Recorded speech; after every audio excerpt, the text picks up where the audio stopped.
one of the most effective things that you can do when you are making friends and you're building your business network is to begin putting yourself out there. But this is not something that you can do just overnight. You want to prepare yourself to put yourself out there.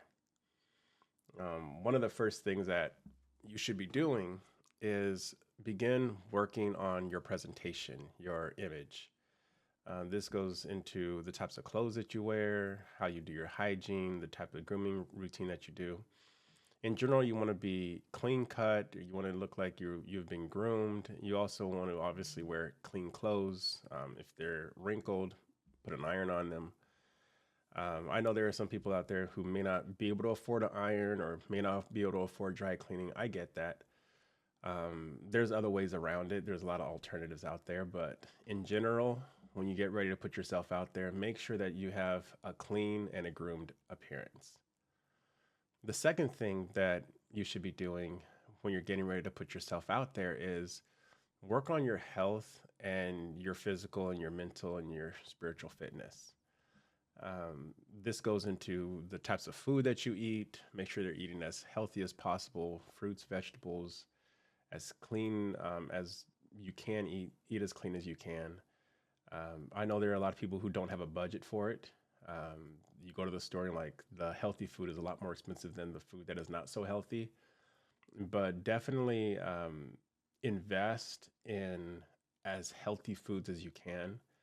I find that foods that occur in nature, whether it's spinach or broccoli or whatever types of foods that have high protein, those are great because not only do they have good nutrition, but the protein that they have in the food helps you not be as hungry as frequently. So, yeah, there's a lot of different great diets out there, but eat as healthy as you can.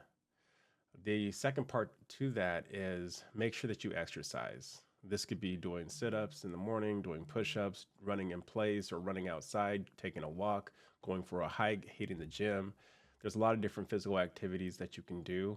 It's great if you can do a physical activity every single day, but 5 times a week or 6 times a week is fine as well. And then see if you can incorporate social interaction with whatever your fitness routine is. So work on your health, and then work on your physical fitness, and obviously meditate if you're into that. Pray if you're into that. Um, Try to do as many of the health and fitness activities and routines that you do each day with other people. The last step when you're putting yourself out there is to actually go do it. This is a contact sport. The more people that you contact, the more times you have an opportunity to win. Um, a lot of times it takes a lot of work with confidence. There's uh, definitely a lack of confidence whenever you're trying something new. I get it. I'm in the same situation. When I was leaving the military and becoming a consultant, I knew I was going to have a lot more people skills and a lot more social skills. And it was difficult for me to put myself in uncomfortable situations and uncomfortable social environments where there's a lot of people to meet, there's a lot of people to interact with, there's a lot of people to get to know. And it wasn't like I was just doing it for funsies, I was doing it for a job. And there was added pressure with respect to building a business network and attending conferences and going to workshops and trying to meet all the right people. And it was a huge shift from when I left the military. But I believe one of the things that makes us amazing as human beings is not that we've accomplished great things in our life, but we're willing to put ourselves in uncomfortable situations to continue to accomplish great things. And just like I can do it leaving the military and becoming a consultant and working on my social skills, you can do it as well, regardless of what your goal is. If you put yourself out there, if you do the preparation, you focus on your health and your exercise, you make sure that your body is in good shape, your mind is in good shape. That last step is actually going out there and doing it, and it takes it takes work on working on your confidence. There's a lot of techniques out there to help you with your confidence if you're running into issues starting the process. I find that starting with a small group or starting with like a one-on-one interaction works really, really well. Um, there's also other things that you can do where you can incorporate social activities with other things that are going on in your life. Um, Joining an online group or joining a club also works. There's a lot of different things that you can do out there, but definitely put yourself out there. I can't stress that enough. When you put yourself out there, I got to let you know that there are some people out there that are going to try to stand in your way. They're going to oppose you. These are people that may be in your past, that people that may know you currently, and the people that you just meet. They may all have different reasons why they don't want you to shine when you're shining. Um, and the motivations for why they don't want you to do the things that you're doing when you're trying to put yourself out there, their motivations are as numerous as the stars in the sky. There's so many out there. I have one particular example where Keri Hilson, she did a diss track against Beyonce, and many years later, she's on the Breakfast Club just this week, and she's doing an interview and giving her perspective on what was going on with her. I think this is an interesting clip because it shows a dynamic that is happening over and over and over in our society, on our workplaces, in our communities, in our classrooms. There are people out there who may be not as friendly. They may be sort of mean, right? They could be hurtful. They can say bad things about you or say bad things about people that you care about. And their motivations for doing that are all over the place. But I'm going to go ahead and play this clip, and then we'll talk about it right after. Like that in it. It was on subject. The song is about men. And it leaked like days after I did it, but he promised me that wouldn't happen, so it leaked. And that was that. And I protected him. I protected the girl that wrote it, who went on to become famous. I protected everyone in the story, so I had to eat that. And I am still eating it to this day. But that is definitely a regret of not fighting even stronger. But again, when your career is on the line and they make it that be the way that you perceive the situation, not perceive, but it was pretty clear. But when you're that young, you're just kind of like, I had to stop it right there. Now we can look back and say, okay, Keri, you were in the wrong. Why would you ever diss Beyonce? But what she has gone through, or what she is describing, is something that all of us face at our jobs. Whether or not you're talking to your manager or your coworkers or the people that are in your organization, each and every single one of us at some point in our lives are going to feel pressure, and it's going to be strong. And when that pressure comes, someone is going to threaten our career and ask us to do something. Like, hey, you're going to lose your career if you don't do X, or you're going to lose your job opportunities if you don't do Y. Whatever it is, there are people that know that if I threaten their career, if I threaten their job prospects, if I threaten their promotion, if I threaten their raise, if I put at risk, if I communicate in such a way where I put at risk their financial future, then they're going to play ball and they'll do whatever I ask them to do. And this isn't just happening with Keri. This is happening all over our economy and in every company. There are certain people that know that if I threaten people that are working in my company, then and I'm successful at threatening them, then they'll do whatever I ask them to do. You have to be very careful of these people, because the way they use empathy and the way they use concern and the way they show that they care about you, it's all surface level. You may be working in a company that has people like this working in it, where they typically use very hard or harsh methods to communicate what they really want. Instead of inspiring and motivating you, they tell you what is going to happen to you if you do not perform. And that's essentially what Keri is describing. She was describing an interaction where it was very forceful, and from her perspective, now there are some people who will go back and forth and saying that's not really the truth or whatever it is, but I'm just describing the realities based on what I heard her say in this interview. And what she was describing is a reality that a lot of us are facing. If we don't do X, Y, and Z, if we don't do something, even if we don't believe it, we may be asked to do something that is going to hurt people that we work with. We may be asked to do something that is going to hurt the people that rely on us, that depend upon us. We may be asked to do something that we really do not believe inside, that we really don't want to do, that we object to. We may even raise our hand or stand up or sit down or whatever it is that we need to do in order to show that we are displeased with what we are being asked to do. But at the end of the day, we have to decide, are we going to risk our career, our next promotion, our next raise, our financial livelihood? Are we going to risk it all in order to stand on what we believe?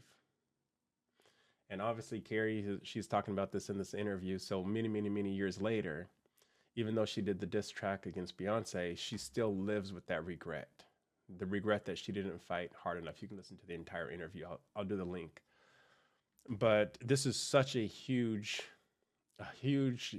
example and a great story to follow when you think about what types of friendships and what type of community we want to build. One of the highlights that I see in us creating our own community and growing and getting to know each other is the opportunity to meet people who know how to fight that good fight when you're not even in the room. No, I look forward to meeting people who are not willing to sell their classmates out or their coworkers out or their community out just because someone threatens their job or threatens their livelihood. One day I see us belonging to a community that is self-sufficient. We can take care of ourselves. We can feed ourselves. We can educate and train ourselves. We can create jobs for ourselves. We can build companies. We can grow industries. We can invest in our own infrastructure. We can build a safe community where you can raise your children and you can take care of a family of four on just one salary. One day I see all of those things happening, and I look forward to it. But we definitely have to learn as a community, we have to learn this, that we have to make up in our mind that we are willing to go the distance and to do whatever it is that we need to do, as long as it doesn't compromise our core beliefs and our core principles. We have to be willing to sacrifice even our jobs. I know it's tough to say, but believe me, as we build out this community and we become self-sufficient and we're able to take care of everything that we need to take care of and create our own job opportunities, believe me, the day is coming where it is going to be worth it to give up your job to go get a better job, to give up your company to work at another company, to give up your industry to go work at a better and a stronger industry. And one of these days that was going to happen, and I look forward to it. There's another clip that I want to share. In this clip, you're going to see an African bullfrog. You're going to see the way it eats. There's something very unique happens when an African bullfrog eats. And I believe that it is a strong example of some of the personalities that we work with and some of the personalities that we live with. I'm going to show the clip, and then we'll talk about how we're going to break this down right after. What if I told you that frogs use their eyeballs to swallow their food? This is Meatloaf, the African bullfrog. See if you notice anything unusual when he eats. Did you catch it?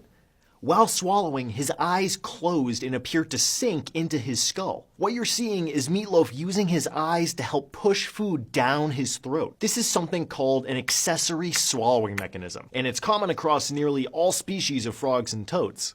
Unlike human eyes, which are fixed in their sockets, frog eyes have no solid barrier from the inside of the skull. Specialized muscles hold the frog's eyes in place most of the time, but during feeding, those muscles contract and pull the eyes down towards the back of the throat. Eye retraction isn't necessary for every gulp of food, but it's very helpful when dealing with a larger prey item or an especially wiggly cockroach. Did you ever think that you would be working with someone who has the personality type of an African frog? There are some people that you are working with. When they eat, when they get what they want, when they get their promotion, when they get that raise, when they get that new position, whatever it is, they cannot see. They cannot see the bigger picture. Um, Whenever you are at a job, especially if you're working at a company that is doing something for society, or you're working in an industry that is a strategic industry in your country, there's two types of people that work at your company. There are those people who are mission oriented. So they're really focused on the big picture. They're focused on bringing satisfaction or some sort of benefit to the customers. They are working on whatever their impact is going to be to society and trying to maximize their impact in making the world a better place. So those are mission oriented people. And then you have materialistic, or you have material oriented people.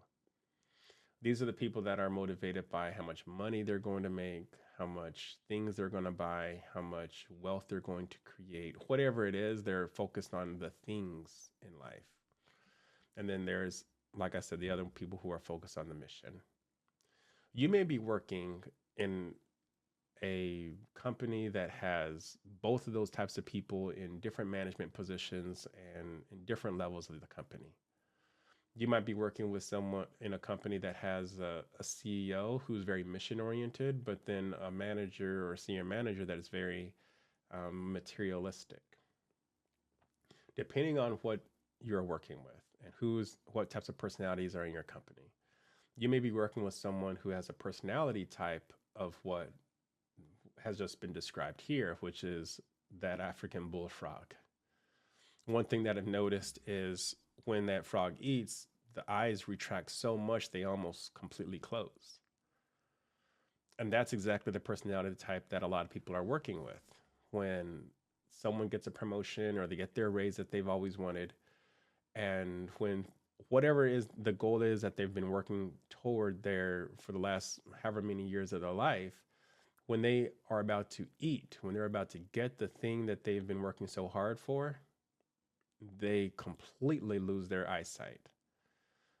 Let's say, for example, you're in a customer service business and your responsibility is to provide good customer service for the people. But when you're working on a team and someone has that personality type of that frog, then they may treat the customers poorly if it means that they get the promotion, or they may not do their share of the teamwork of the work that needs to get done on the team if it means that someone else is going to get the credit for it. You have to be very careful when you're working in a company that has these frog types. They can completely sabotage your career. They can ruin your peace at work. They can make your 8, 9, 10 hours, however many hours you're spending at work, feel absolutely miserable. But there is hope. If you catch yourself in a company that has these frog types working at the company, either in management or executive leadership positions, or even at staff level, and you cannot get away, I'm going to give you some tools that you can use in order to mitigate their crazy impact that they're going to be having and the detriment that they're going to be having on your life. The first thing to do when you meet someone who has these personality traits of a frog, meaning when they get what they've been working toward, they completely lose track of their North Star. They completely lose track of who they are. They don't even see you. They're unable to empathize with you. They're not unable to care about the team. They're not unable to care about the mission or whatever it is that you're trying to do to improve your community and solve the needs of your customers. They completely lose track of the vision of the company when they are about to eat. If you're dealing with someone like that, understand this. There is nothing that they will not do to sell you out if it means that they're going to benefit. So what do? The first thing to do is to protect yourself. When you meet someone like that and you realize that there's that intense greed or that intense selfishness where they'll sell anyone out if it means that they're going to benefit, protect yourself. document everything that you do at work. Not because you're some sort of a tattletale, but because you need to keep an accurate accounting of the things that you're doing. The second thing to do to protect yourself is to avoid sharing information with those people that they can use against you. You just have to. Find ways to build your network at work, and find ways, if you can't build it at your company, find ways to build a network in your industry. But protect yourself by refusing to share vulnerable information with those types of people, and then use that energy that you're saving there to invest in building your network, either with other people in the company or other people in the industry. The idea is, when you're dealing with someone that has that frog personality type, where they get so self-centered and so selfish when they're about to get their promotion or they're getting ready to go for a new position or whatever it is, they can destroy every single thing that you're working toward if it means that they're going to win. And a lot of times they're very successful. One person who thinks very selfishly can ruin the careers of 10 people in one afternoon. They can care less. They can care less if the team wins or the team loses. The only thing that they care about is, did they do better than the next person? So yeah, avoid them and begin building your network in your industry. The third thing to do in order to protect yourself is to attend as many meetings as you can when they're in it. These types of personalities, they like to work behind the scenes. They like to eat. They like to make their deals, whatever it is, right? If you're in those meetings, if you are attending those meetings, it's less and less of a chance that they are going to be able to be effective saying horrible things about you. And when you attend those meetings, make sure that you're speaking up for yourself and for your team. Make sure that the status updates and the progress updates and the things that you're working on, your challenges, all of those things, make sure that you're the one representing them if you can. You don't want to put yourself in a position where someone who is very selfish, who only cares about getting promoted themselves, are vouching for what you have and have not done and the challenges that you are and are not having. That's a horrible place to be in. Please avoid that. If I can pass one thing along to you, one red flag to look for: if you find yourself working at a job where you are working in close proximity to someone that has a personality of this frog, where they're very selfish, horribly selfish, especially when they get ready to get promoted, they can't see anything. They can't see anyone's empathy. They can't see anyone's concern. They can't see anyone's perspective. You have to protect yourself. Build your network, not just in the company, but also in the industry. But please, please, please, please, please, please, please, please, put yourself in a position in the company where you are vouching and you are representing the work that you're doing. Do not lose your voice. When you lose your voice, you know it's time to head out. But you have to just think about it. If you're working with someone like this, who they're extremely selfish, and whenever they get ready to eat, they close their eyes and they can't see anything else. They don't know that you're friends. They don't know that you're good coworkers. They don't know that a solution is possible that would be mutually beneficial. If they can't see anything when they get ready to eat and they act like this frog, just know that you have to be on your P's and Q's. You have to step up and be able to report on the work that you're doing and the challenges that you're having. You got to make sure that your personal documentation is good. Keep track of everything that you're doing at work. And you got to build your network. Build it, build it, build it. Get to know people on different levels of your company. Get to know people in different levels of your industry. If everything goes well, great, no problem, you're prepared. And no harm, no foul. But when things go bad and the actions of that person that you're working with results in you getting laid off or results in you losing a business opportunity, you're going to have a network, not just at your company, but also in your industry, that you can call up and rely on. And based on that, you'll be fine.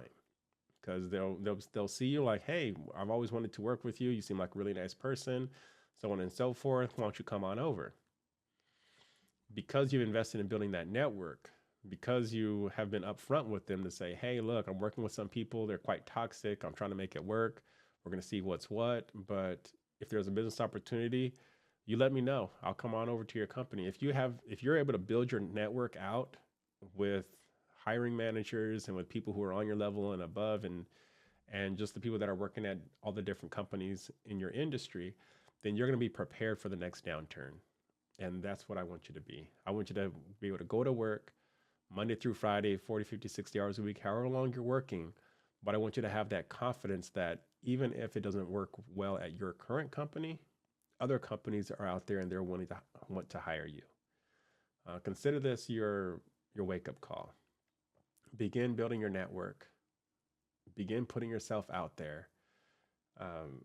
We talked about it just briefly, but you want to continue putting yourself out there. Work on your image. Work on the things that you're wearing. Try to be as professional and polished as possible. Work on your health. When you're feeling good, when you are exercising and you feel strong, you're going to feel like you have the constitution in order to put yourself in uncomfortable situations. And then once you are putting yourself out there, you're putting yourself in uncomfortable situations, you're building your business network, you're doing the things that you need to do. Once you're doing that, build on that. Every single success, even if you're just networking with one person, and then the next time you try to meet two, and the next time you try to meet three, if you're working on something for an hour, maybe it's an hour a week, maybe it's an hour every couple of days, but if you're working on something, you begin making progress on it, your confidence is going to grow if you're consistent. And that's what I ask you to do. Be consistent, and let's see what happens. I think a lot of great things are going to happen when you really focus on developing yourself and learning the skills that you need to be successful. We're on this journey to make friends and build our business network. And eventually, it's all going to pay off. All right, I look forward to talking to you all again very soon. I hope you have a wonderful day. Thank you.